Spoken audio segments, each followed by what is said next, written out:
My Hero because Academia. Thurman, why is this late? Tell the people. My brother's birthday was this weekend. Yep, Got that is drunk. an important thing. So Thurman has a brother, and that brother has a birthday, and that birthday has a celebration, and that celebration was participated in by Thurman. Also, just a heads up, the chapters might be late again next week. No! I refuse. I am going to California, and I have a lot of doctor shit to take care of. Going to the dentist, getting my physical to make sure I'm not dying. I'm also might get some things checked out about my mental state, which is hopefully great. You've been better lately, though. We've been. But no, it's good. You should get that checked out for sure. I will be in Cali. Hopefully, I will be able to film this weekend. And here's probably. The address to Thurman's doctor appointment. So come and creep on him. I was kidding. I have no idea where that is. My Hero fucking Academia. Thurman, I want to start immediately with Re-Destro's just a whole bitch now, isn't he? I mean, it kind of happens when you got your ass kicked like that. So yeah, but it's like no, Thurman, that you can't just use that as an excuse. This is like extra bitch, and it's like almost depressing. Like it's straight up sad. Like I love what Horikoshi's doing with his character because like what you see is like a character who like really stood on his own as his own villain, and he debated Shigaraki. He was like, your ideology's dumb, you're a fucking child, screaming out into the void, fighting for nothing, working for nothing. We're the ones that have an actual ideology, and our beliefs are substantive, and yada yada yada, right?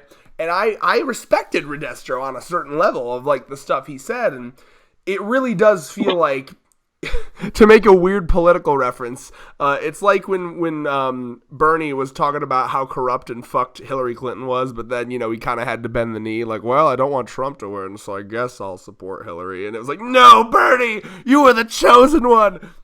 Like, it really is like this leader who stood on his own and was like, fuck you, everyone else.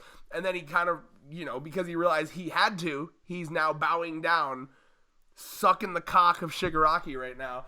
It's really sad. I mean, he kind of has to at this point. When your morals have been, when your philosophy has been beaten by another philosophy, it's a point to where, have you ever heard of the phrase, if you can't beat them, join them? Yes, but like the way he's joining you, like you can't even deny, he's like, oh my god, like where there's the panel, look, he's a freak, man. He's just like, he's the king, the new name, and he's like the hype man now. Like he doesn't have to go this extra about it. I mean, I feel like he has to because it's for his people, right? Because last chapter, usually when people are going to aren't going to like being with the League of Villains. So I think him doing this makes sense because to prevent a civil war within his ranks, he's gonna have to be like, oh hey, I was wrong. Shigaraki's whole philosophy outbeat mine. We should follow him because he's the one who's truly free, right? So speech makes sense because he's not only admitting that he was wrong, literally throwing away his own philosophy, but basically saying, okay, hey, I know people aren't going to like this, but they'll listen to me. He's a shell of his former self, right? So, like, I don't know what page it is for you, but, like, for me, it's page 13 on Manga Stream here. This is the page where he really just, it shows you how different he is. Like, the forced smile, the wringing of the hands, the looking back and forth, like, excellent work. And he's, like, bitched here, like, oh, do you want something to drink? Lord Shigaraki, sir, please. Oh, my God, Lord. And Shigaraki's just like, just get the fuck away from me. Like, it's sad. And, like, what I don't get is, it would make more sense to me if Re-Destro was, like, I could see your point of, like, he's playing it up to get, like, his people riled up and, like, to follow him. But it seems weird to me that he's, like, he's undergone this much of a massive personality shift, even behind the closed doors, essentially. Unless you are right in the sense that he literally was that swayed by Shigaraki. And I can kind of get that, but, like, still, it seems I guess I'm not fully on board with him on that, because I agreed with him. I think the most accurate thing he said, and I'm paraphrasing massively, I'd have to go back to see exactly what he said, but the most accurate thing he said was when they were still fighting in the building before it crumbled, and he said something on the lines of like, you know, you're fighting just for the destruction of everything. That's such a like childlike goal. There's really no meaning to that. It's just, there's nothing. There's no substance to it. You know what I mean? Like, we're organized over here. And I agreed with him when he said that. So it's weird to me, and not in a bad way, but like in a totally just destruction of like what he once stood for kind of way, that he's now almost straight up treating Shigaraki as his new king. And yes, he did say, we'll serve you, you're at our service. And I understand that the last chapter, basically what you said happened was that he just kind of saw Shigaraki as like, you know, my whole ideology has been liberation and using your quirk how you want. And he had the realization, well, okay, I'm being hypocritical if I'm not for this guy, because he's basically doing what we fight for. So if I was Re-Destro's therapist, my advice to him would be, you need to reorient your fucking philosophy. Because your philosophy shouldn't just be... There's a reason that most, like, philosophies aren't just black and white, right? Like, there's gray area exists for a reason. So, like, I think he's looking at this as, like, oh, yes, clearly my philosophy is the most free as possible, even if that freedom means the freedom to destroy an entire city with your quirk with no repercussions. I feel like his philosophy made a lot more sense when it was just, hey, I'd rather there not be laws constricting people's... You know what I mean? He basically went from... a dude with like a genuinely kind of like normal political viewpoint that's like maybe a little outside the norm. You know, he's basically just a guy that would be like, hey, you know, let's make marijuana legal, or let's make this drug legal, or let's have less restrictions on this. He went from that to straight up like mass anarchy, everyone. Woo! And so that's the only thing. He was a lot more rational, and I think he was just so mind fucked by Shigaraki. In every way. It is fascinating just to see the destruction of his character, I guess. You're right, it is a really big change. It's interesting to me too, because it's just like he had no choice but to accept this change. So it's really depressing. To me it's like either he's faking it to buy his time, or I feel like he is. It seems so forced. It's like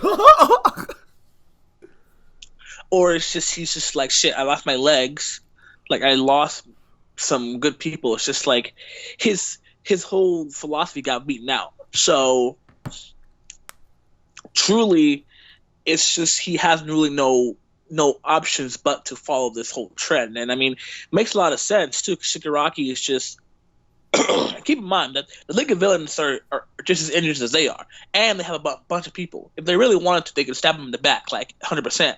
They can't, because they're all weak and they're recovering right now from huge damage.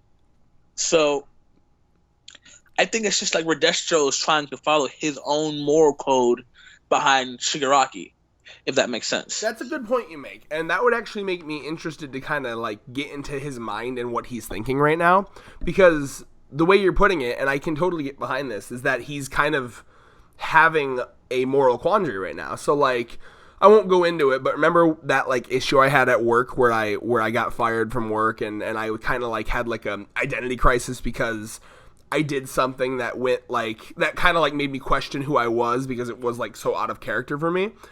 And like that really fucked me up for a week or two, because it like made me question my entire ideology and what I always believed in and yada yada.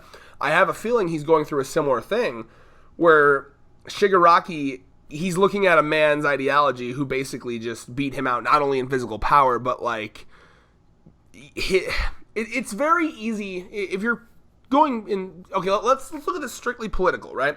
It's very easy to fall into the trap of like one way or the other, right? So like, you know, it's a lot more boring to listen to a speech where someone's like, okay, here's the detailed policy platform we're going to do. And then if someone goes up and says, fucking eat the rich, kill all cops, it's like, whoa, Jesus, you know what I mean? So like, that is a lot more appealing to people, because it's easy. I mean, that's the reason Trump got elected. He came up and he was just bing, bing, bing, bing, bing, easy, easy, easy, easy, easy, blanket statement. So I almost have a feeling that like Shigaraki's just extremism almost got to him because it was just so effective. I mean, look at how effective it was. This man just walked in with the power of God, essentially, and he was just like, your ideology sucks.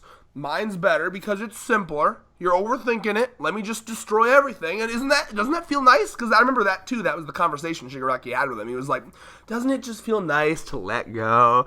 And I guess you could almost look at it too. One of Re-Destro's things was that he stored stress, and his stress became his power. It's almost like his stress is gone now because he took that advice to heart. That whole like, hey, let it go. You know, you're overthinking it. Let's come over here with me. I simplify the message. It's just do whatever you want time. Woo! You know? So, yeah, I mean, that's another way to look at it for sure. Yeah. So, moving on here. I love this. So, Twice is the same. Twice? Okay. Yeah, so not only the same, implied to be maybe a little crazier. But if you want to know my favorite comedic bit of the chapter, it's his funeral for the clone of Toga. Yeah, I was like... The clone that gave up her blood! Because that is kind of fucked up if you think about it. It is. He's just like, I have to clone you. You have to die. You have to die to save yourself. Oh, there's so many moral quandaries in that. Like, that's literally, like, I've seen that before where, like, we're going to make a clone of you and then have that clone, like, exist out in the world. And then if you ever need an organ transplant, we'll just kill that clone and then take the organ from the clone. Like, there's shows that, with that premise. Yeah, it's very creative, too. And it's just like, Toga's just like, okay, I'm alive. Stop having a burial for my fucking clone. It's weird. And that was such a funny part of Toga, too. Like, Toga's just like, stop it. It's pissing me off. It's weirding me out. I don't want to think about it. Really funny. It's just really interesting. So, I wanted to talk to you about, unless you had something more to say about that part. Oh, no. Okay. Hawks. I wanted to talk about, before we get to Hawks and all of his shit, I actually just wanted to say as well, I love that. Part of the deal here was the idea that, like, the way they're going to report this and spin this because it pushes their message, right? So this is exactly what I was thinking was going to happen, okay? They're pushing it as, because of this, that, or the other thing, there was no heroes there. So but all 20 were killed, right? They're reporting it as, like, all the terrorists killed.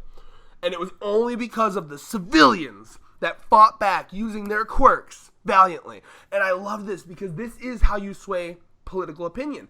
And I love, there's a part where Horikoshi shows here, although some critics have remained that untrained civilians using their quirks could lead to increased casualties, the vast majority of the public looks at these citizens as heroes.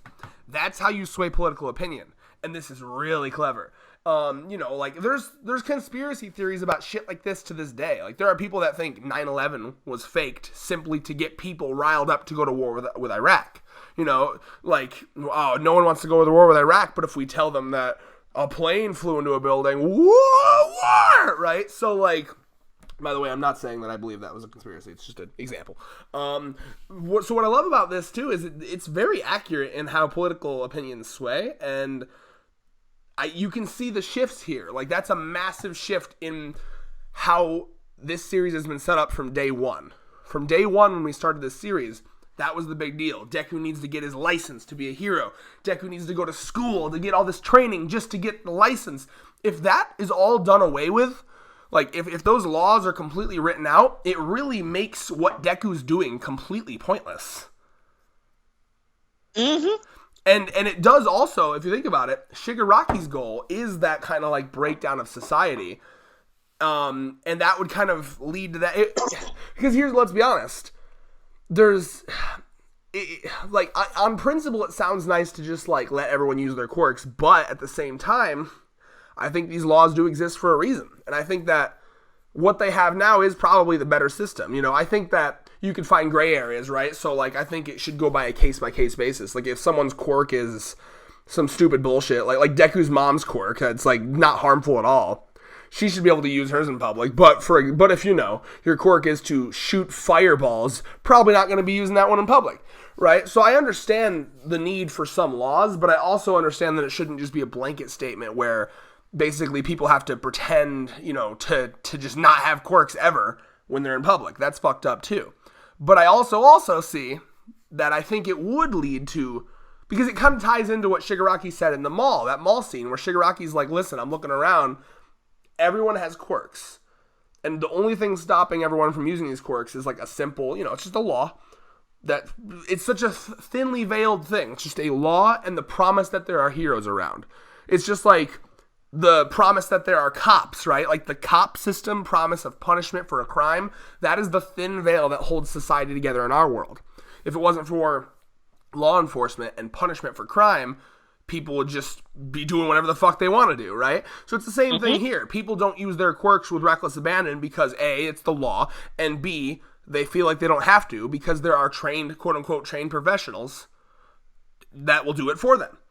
So it's kind of a two-pronged attack where prong one with Dabi is working on getting rid of the trust in heroes completely, right? Look at how this is going to come together so perfectly. So on one end, you have Endeavor, the current strongest hero, now that All Might's gone.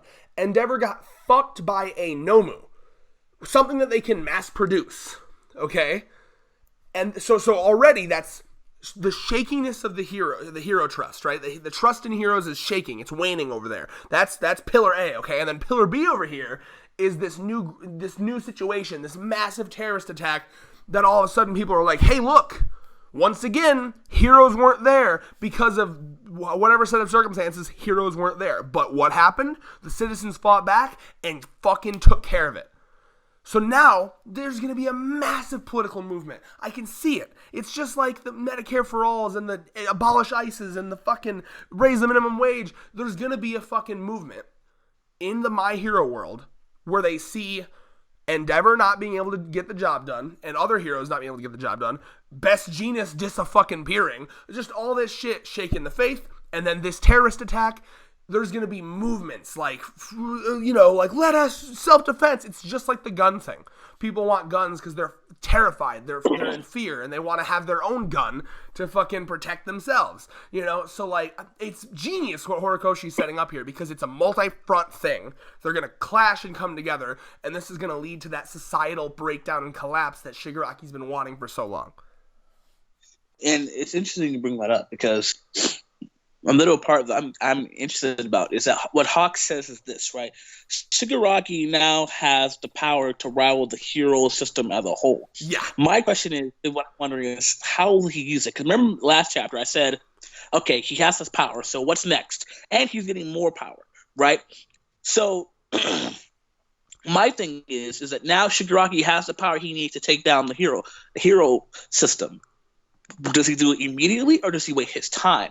I don't see it. Just purely for how stories are structured, I don't see it happening immediately. But yeah. Keep going, though. I mean, you never know. Hirkoshi might fucking pull a whole, like, Togashi and be like, oh, yeah, by the way, this man disappeared right. You thought this manga had 5-10 more years left? Nope. Final arc. Promise Neverland style. Final arc. Here we go.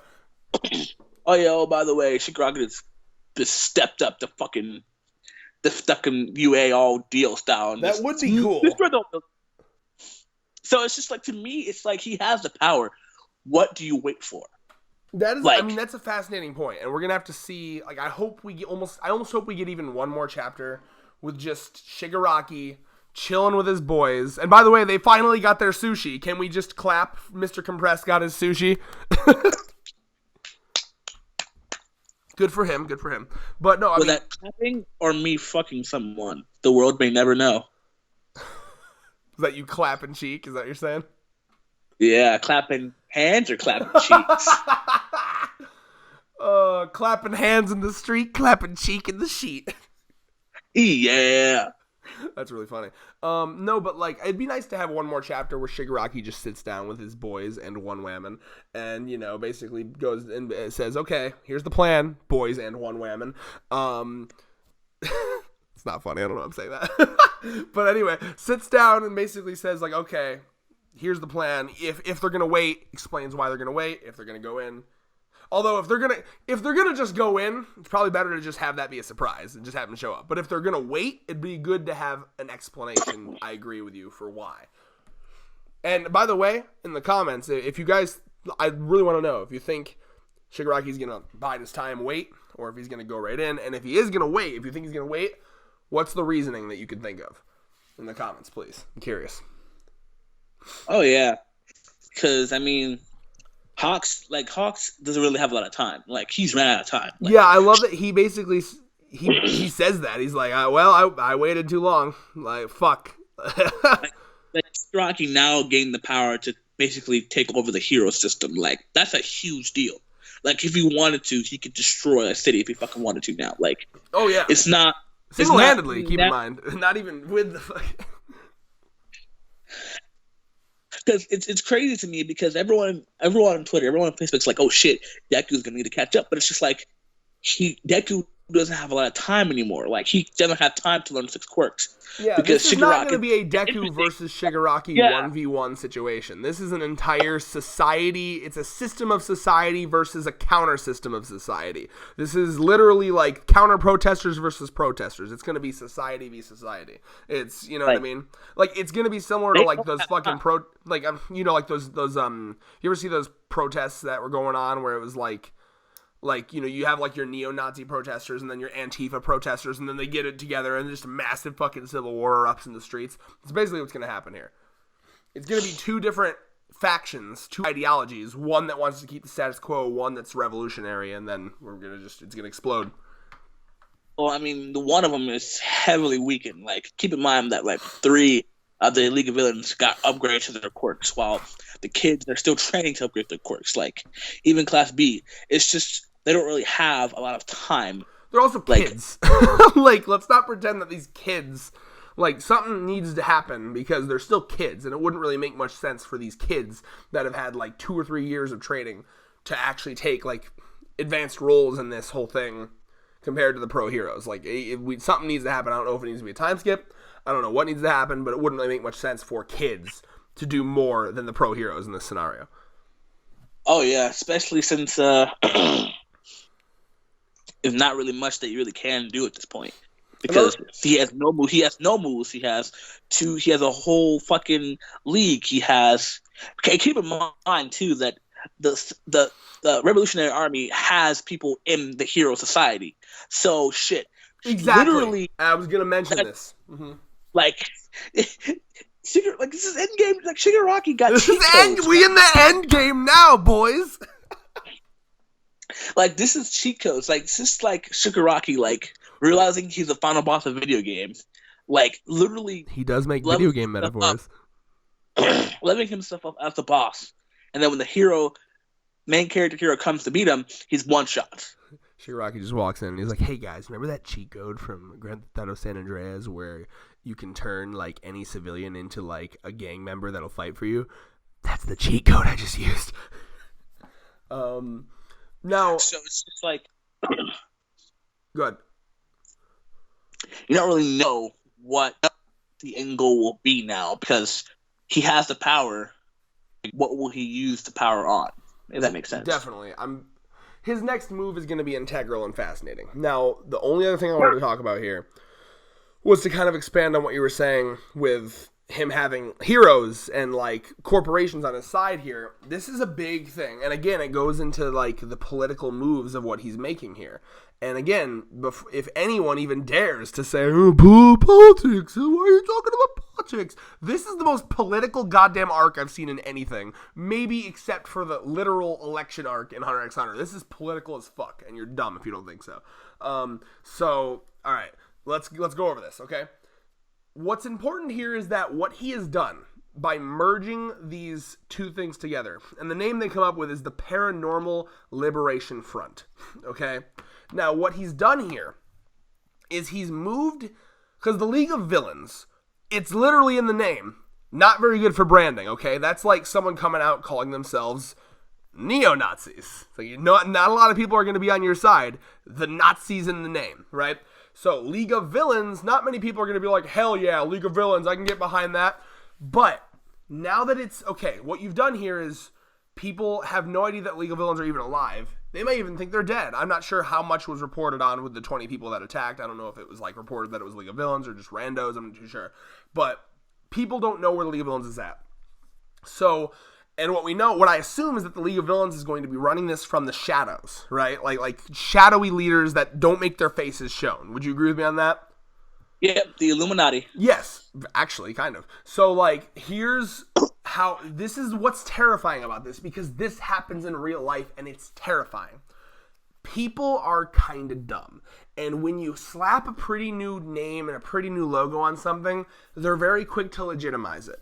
So, with Donald Trump winning as of late, what have you seen happen with the Republican Party? They were always scumfucky. They always had that slight twinge of like your old grandpa racism. And of course they were always really corrupt with money. But Trump normalized the racism and bigotry in that party. And now you have Republicans just defending racism and bigotry and homophobia, right? What I see here is that now that they've merged with, the League of Villains has merged with an organization that is reputable. It is seen as reputable in the public eyes. So, Generad, or whatever the fuck they call themselves. All of these different corporations are reputable businesses. And now these reputable businesses that have connections with many reputable heroes that are reputable in the eyes of society are going to be led by the League of Villains. So what they've done is they've normalized any action that the League of Villains would have taken in the past was done under the name of the League of Villains. That would be like Al-Qaeda coming out and being like, this is what we're for. 90% of people are going to be like, no thanks, you're Al-Qaeda, fuck off. But now that they're merged with corporations that are, trustable and heroes that are trustable, their exact same messages are going to seem more normal. So this CEO can come out because he just had that massive traumatic experience. It was reported like that. Oh my God, his legs were cut off. Holy shit. He can come out and push for this radical different idea.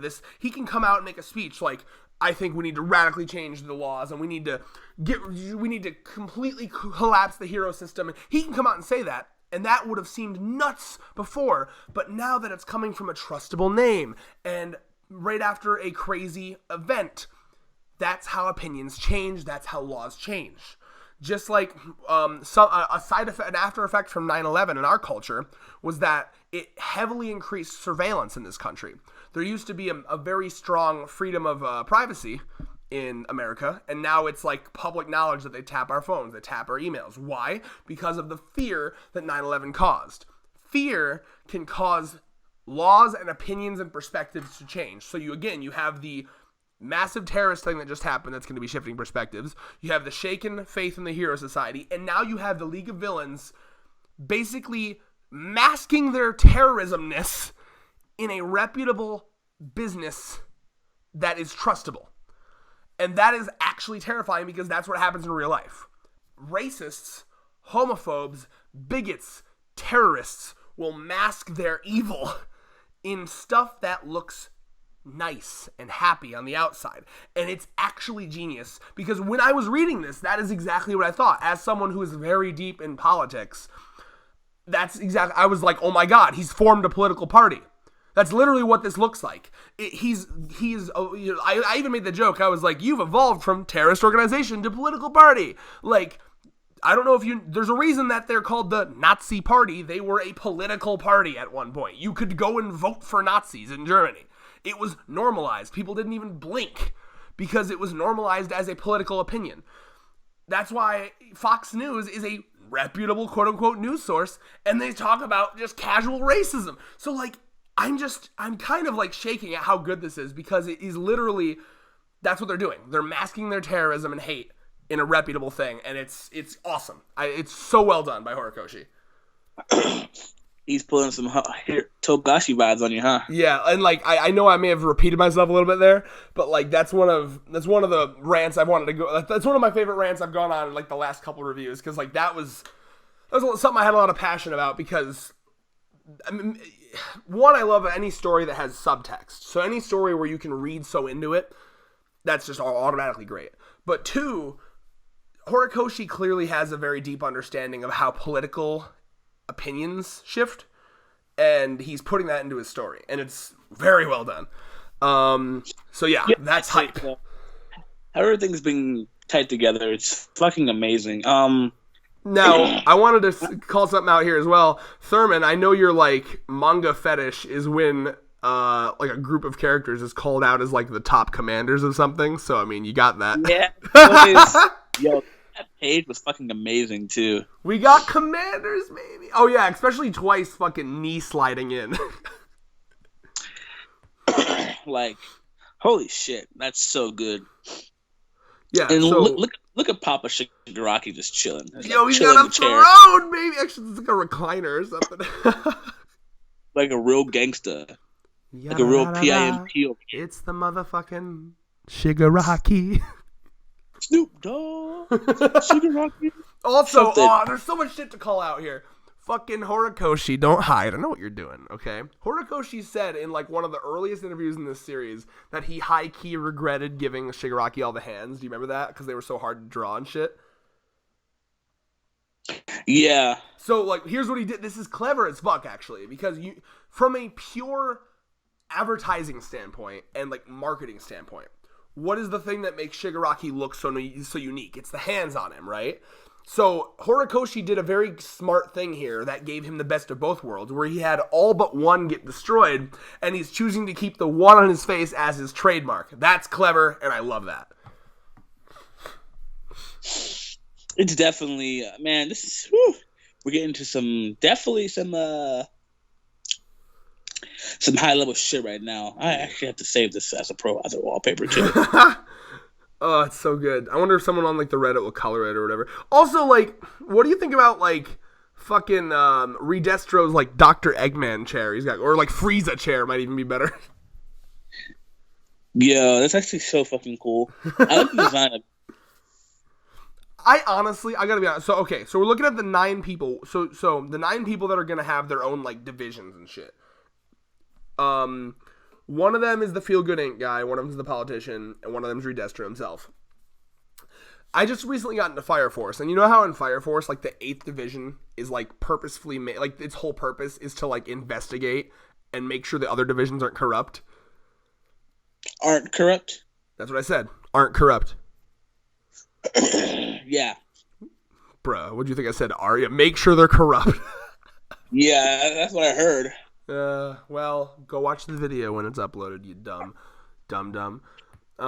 But I almost wonder if Re-Destro's, I don't trust it, man. Like, I feel like he's like I'm so torn, because, like, part of me thinks that maybe he was genuinely turned, but part of me thinks he's gonna be like, I don't know, like, I don't know. He was such a powerful fucking figure until he got cucked, so I don't know how to feel. 50-50 on it. Yeah. Now, last question I had for you, and I had a dumb moment, and I'm gonna need clarification from Speed over here. Okay, I'm hoping Speed out-comprehended comprehension. Okay. So, fucking Hawks has a bag. Is that the dead body of Best Jeanist? Yep. Okay, just making sure. And, like, is it really though? Like, are we prepared to believe he's straight up murdered Best Jeanist? Is this man dead? Well, in the official translation on my official manga app, Dobby says whether this is really him or not, clearly you actually killed someone. Oh, okay. So basically, So he probably either he A, killed Best Jeanist, and that actually is him, or B, he killed someone and used a quirk to disguise the body, almost like the fucking remember the Phantom Troop situation where they made all their fake dead bodies in the New Arc? Yeah. But here's the thing. That's dumb for Dobby to think that, because let's say it's just a quirk that allows you to change what a dead body looks like, or some sort of, like, illusion quirk. Well, one, there's a million different fucking illusion quirks out there, so first of all, dumb for Dobby to even think that he had to kill someone. But two, let's say it's a body, fucking stroll into a cemetery and be like, yo, just give me, like, a fresh cadaver real quick. Like, I'm a Hawks, don't question it. Super secret hero business. Like, it's really not that hard. Yeah, the thing is, I truly feel like Hawks would kill someone for this. Like, Hawks. Well, yeah, I mean, that's kind of the beauty of Hawks, is that he's one of those ends justify the means characters where he's like, he wanted to get in close and take them down from the inside, and now it's kind of like this depressing moment for him where it's like, I did all this and I'm too late, you know? Yeah. Wow. Sorry, I didn't mean to cut you off though. Were you saying something else about Hawks? No. You're good. Let's see. Yeah.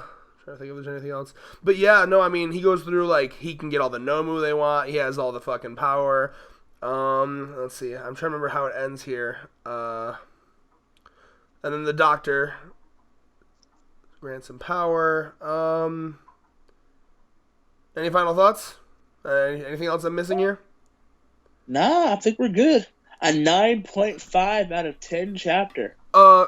Hawks does say that at the end here he needs to report it to Endeavor. So do you think he's and everyone? So do you think he's gonna come back and be like come clean and basically be like, all right, here's the situation? Because he kind of was able to be at the inside here. He saw this whole. Because keep in mind, he's gonna be one of the few people that know now the truth of this organization, the truth of this incident. Because it wasn't reported. Like, I'm gonna guess that it wasn't reported that it was the League of Villains. That it was just it was reported that it was 20 randos, right? So, like, yes. Hawks is probably one of the few people here that know this is the League of Villains, and they're merging with the fucking Re-Destro, yada yada, all these corporations. To be honest, I feel like Shigaraki knows. Yeah, no, I'm actually, like, high-key concerned this is going to be a, do you remember the Colonel Hughes moment in Fullmetal Alchemist where he finds out something important and he goes to call them and then he gets killed? Yeah, because it's like, he's like, hey, because Shigaraki's like, hey, before we do anything, do this one thing for me. Oh, like, God. Oh, God, Hawks, no. So, I could be wrong. Because, look, Dobby's, like, fucking leaning over. Dobby's gonna fucking kill it. Dobby is going to Akainu ace this motherfucker. Just like... We never know, man. I feel it, because it's just like... You never know, right? Oh, God, I don't know. The part of me thinks that'd be too early for him to die, because he's a really cool character. It's tough, man. That's gonna be crazy. Yeah, we'll just have to see how it goes, you know? Yeah, shit's getting real. It's definitely one of those moments to where now, like, clock's ticking. Yeah. It really is. And it's just like you said, where do we go from here? I'm gonna guess we might go back to the kids now and them reacting to this whole thing. And I'd be curious. It's been a while since we've seen All Might. I want to see All Might's reaction to this, and because All Might's not dumb, All Might's probably gonna see this and be like, "Here it is. Like, this is the beginnings of a political wind here. Like, this is the beginnings of a mass call for laws to change and hero structure to be completely reformed." Like, he's gonna see it, you know? Even if he doesn't think it's the League of Villains, he's gonna see that that's happening. Yep. Yeah. Wow. Final thoughts for you, Thurman. Predictions. I think I gave mine already, honestly. I'm just waiting to pass the time, man. I don't really know. There's a lot of stuff that could happen. I'm curious to see where everything's going to go from here. What Hawks is going to do, what Shigaraki's plan is, the type of what he plans to do now that he mastered this great power. Will he, it's a lot. Yeah. So I'm just hyped. What's next? All right. Well, and with that, peace.